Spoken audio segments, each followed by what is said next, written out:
The Indiana Fever just lost back-to-back games against the Dallas Wings, 19-0 run, against the Washington Mystics, 18-7 to start the fourth quarter. Lost the lead, lost the game. We just lost back-to-back games against teams we had no business losing to, even without Caitlin Clark. It looked like the Indiana Fever has lost another game due to Kelsey Mitchell. Guys, for this one here. Well. Looks like Stephanie White and Kelsey Mitchell just turned another winnable game into a comedy reel. And the internet isn't letting this one slide. The best part? Sophie Cunningham, the one player who could have saved the day, was left wide open. Before we go any further, tell me, would you have trusted Kelsey in crunch time? Coaching versus the Mystics, her game plan was piss poor. It looked like a third grader probably writ her game plan out. It's honestly hard to believe we're still talking about this, but the Indiana Fever never fail to give us fresh material. This latest disaster, courtesy of Stephanie White's play calling and Kelsey Mitchell's inability to close games, was a kind of meltdown that makes fans scream at their TVs. And Sophie Cunningham? She's standing there like the human answer key, wide open, arms ready, probably mouthing "pass me the damn ball," only to be ignored like a group text from your aunt at midnight. The disrespect couldn't have been louder if they'd announced it on the loudspeaker. Till late in the third quarter, you guys were struggling offensively in that frame. Second half in general didn't feel the same as the first half on that end. Did something change for you guys? What did you see as kind of leading to stalling on that end? Yeah, I think we were just kind of slow. And every time that we're slow, especially defensively, it just somehow affects our offense. And so I think the thing that we just have to continue to do that kind of got us on the run we had before the last couple games was we were aggressive at the opponent attack on defense, and that led to easy transition buckets. That led to everyone being aggressive and on their front foot on the offensive end. And, we have new players, and that's okay. But, we just have to adjust, and we need them. We've faced a lot of adversity. But we should be used to that by now. This is what happens when ego meets bad decision-making. Stephanie White clearly thought Mitchell was her go-to closer, when in reality, Kelsey has a consistency of a vending machine that keeps eating your dollar. Sure, Mitchell can score in spurts, but when the game is on the line, history has shown us exactly what happens. She clanks shots, she forces drives, and she fumbles opportunities like clockwork. The numbers don't lie, and neither do the collective groans of Fever fans who've seen this movie too many times.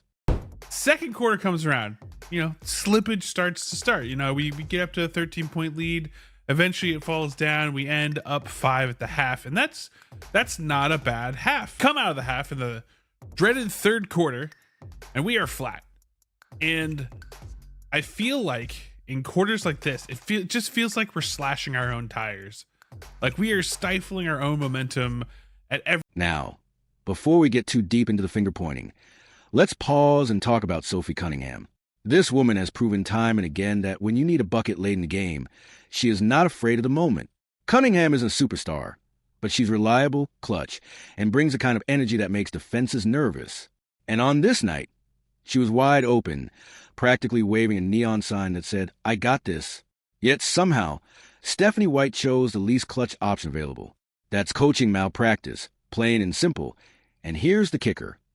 Even Caitlin Clark, who's in her second year now and has already carried this team more than the coaching staff deserves, looked completely fed up. The cameras caught her face after the final play, and you didn't need to be a body language expert to read it. Pure frustration. She's out there busting her tail, trying to give this team relevance, and then she has to watch her coach hand the ball to a player who had consistently failed in those moments. Clark's face said what every fan was thinking. Why in the world did you not pass to Sophie? But let's not stop with just a final play. This wasn't a one-possession disaster. It was a full-game implosion. The Fever had momentum. The crowd was into it, and the Mystics weren't exactly unbeatable. Indiana had multiple chances to seize control. But what did they do? They coughed it up with lazy turnovers, sloppy defense, and predictable offensive sets. Stephanie White looked like she was reading out a decade-old coaching manual, while her players looked lost and out of rhythm. This is what happens when you combine poor preparation with poor execution. And then, when it mattered most, you top it all off with the wrong player taking the wrong shot.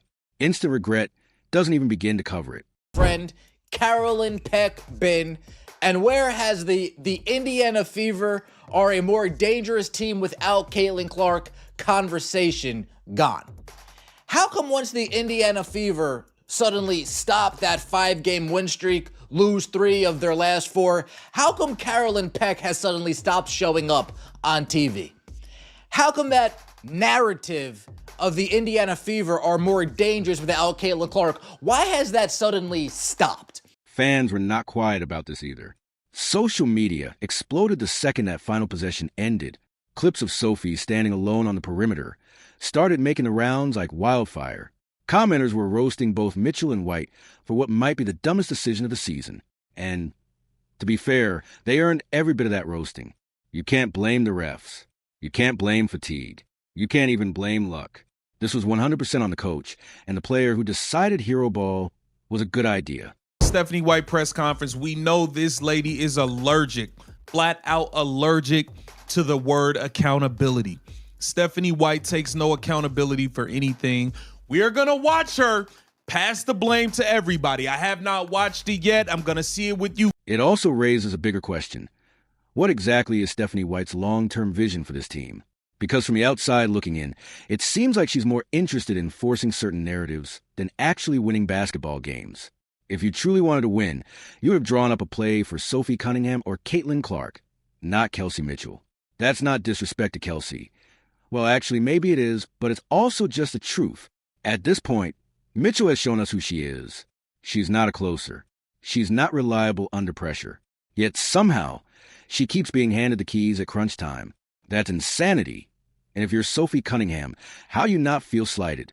You did your job. You spaced the floor. You got yourself into position. And you were ignored for no reason other than stubborn coaching. It's the kind of decision that makes players lose faith in leadership. And once that faith is gone, good luck getting it back. The locker room dynamic has to be tense after a loss like this, especially when everyone knows who should have taken the shot and who actually took it. You can't hide from film, and you can't hide from the truth. Sophie was the answer, and they ignored her. We also have to talk about the standings. The Fever aren't exactly secure in their playoff positioning, and every game matters. Dropping games like this doesn't just hurt morale, it hurts the math. They're sliding down into 7th place, and if they keep this up, they're going to back their way into the playoffs looking like a team that doesn't even belong there. And that's not fair to players like Caitlin Clark or Aaliyah Boston, who are giving everything they have. They deserve a coach who knows how to close out games, not one who keeps repeating the same mistakes and expecting different results. The irony in all this, Sophie Cunningham's clutch reputation is exactly why teams respect her. She's proven she can hit big shots. Opposing defenses know it. But apparently Stephanie White didn't get the memo. Instead, she thought it was a good idea to let Mitchell barrel into the lane like it was a random Tuesday practice scrimmage. And of course, the result was predictable.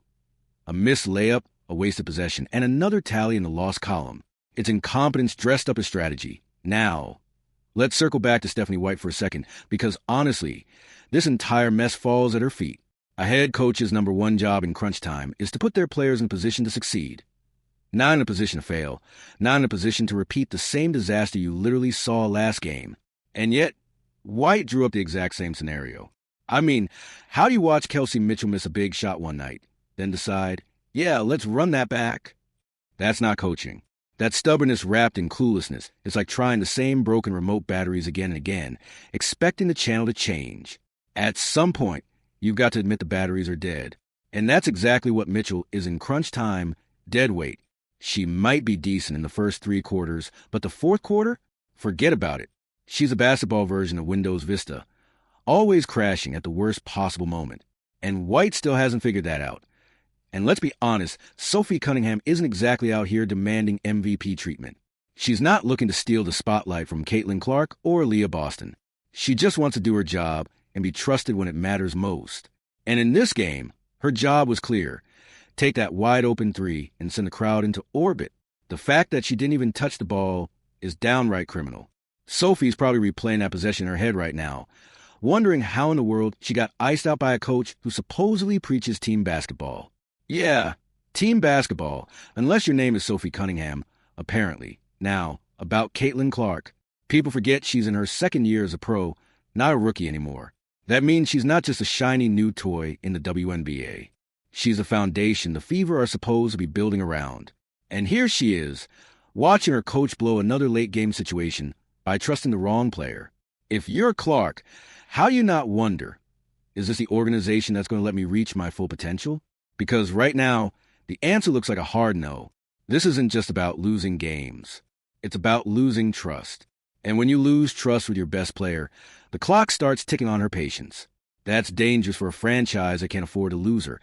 And while we're on it, Caitlin's reaction told the whole story.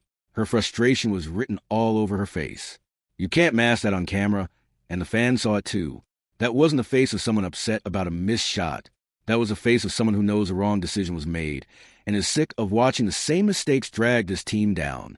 If she's already this annoyed in year 2, what's she going to look like in year 3 if nothing changes? Spoiler, it won't be pretty. Fans have been saying this for months, but the Fever front office clearly isn't listening. Stop overvaluing Kelsey Mitchell in big moments. She's had years to prove she can be a closer. And guess what?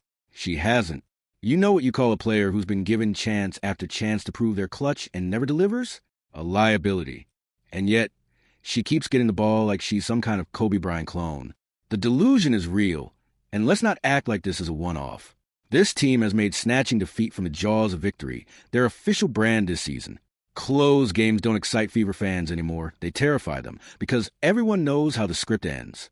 You'll get flashes of brilliance from Clark, solid work from Boston, maybe some big minutes from Lexi Hull or Sonia Citron, and then boom, the ball ends up in Mitchell's hands with the game on the line, and it's bricked into oblivion. Rinse, repeat, regret.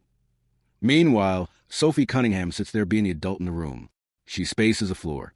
She moves without the ball. She does the dirty work. And when her number is called, she usually delivers. That's why fans are angry on her behalf. This wasn't just a wasted possession. It was a slap in the face to a player who earned the right to take that shot. Sophie might not get all the headlines, but her teammates know her value. And after this debacle, it's impossible not to wonder if she's questioning her role on this team too. And speaking of teammates, how do you think Leah Boston feels? She put up a strong stat line again, because of course she did. She's the most consistent player on this roster, only to watch the game slip away on a brain-dead coaching decision. Boston deserves better. Clark deserves better. Cunningham definitely deserves better. What they don't deserve is a coach who treats end-of-game possessions like a lottery ticket, just hoping maybe this time Mitchell won't screw it up. Spoiler alert, she will. It's even worse when you look at the standings. The Fever are 18-16 now, hanging on to 7th place by their fingernails. That's not good enough. Not for a team with this much talent. And the losses aren't just losses. They're momentum killers. You can't build confidence when every close game ends in disaster. By the time the playoffs roll around, this team is either going to be mentally fried or packing for Cancun. And you can thank Stephanie White and her brilliant strategy for that. Fans aren't stupid. They see what's going on. They see the wasted possessions, the poor decision-making, and the stubbornness from the bench. And they're calling it out loudly. Social media receipts don't lie. The internet roasted Mitchell and White after this game, and honestly, they deserved every meme, every sarcastic comment, and every trade Kelsey now tweet, because this is what happens when you ignore the obvious. You get clowned, and they earn that clowning. The real tragedy in all this is the wasted potential. This team has the pieces to be great. Clark is a generational talent. Boston is a rock in the paint. Cunningham is a reliable shooter. And even role players like Lexi Hull can make a difference. But when your coach can't manage the final 2 minutes of a game, all that talent gets flushed down the drain. And that's exactly what happened here. It wasn't about the Mystics being unstoppable. It was about the Fever beating themselves again. Here's the bottom line. Stephanie White and Kelsey Mitchell just handed the game away, and the regret is instant. White for making the call. Mitchell for bricking yet another clutch opportunity. An entire team for watching Sophie Cunningham get treated like an afterthought. That's the story here. And unless something changes fast, this won't just be one bad night. It'll be the legacy of this team. Instant regret over and over again. What did you think? Should Sophie Cunningham have been the one to take that final shot? Or do you still trust Stephanie White's vision? Because from where I'm sitting, it looks like instant regret all around. Let me know in the comments. Hit that like button. And don't forget to subscribe so you don't miss the next Meltdown Breakdown.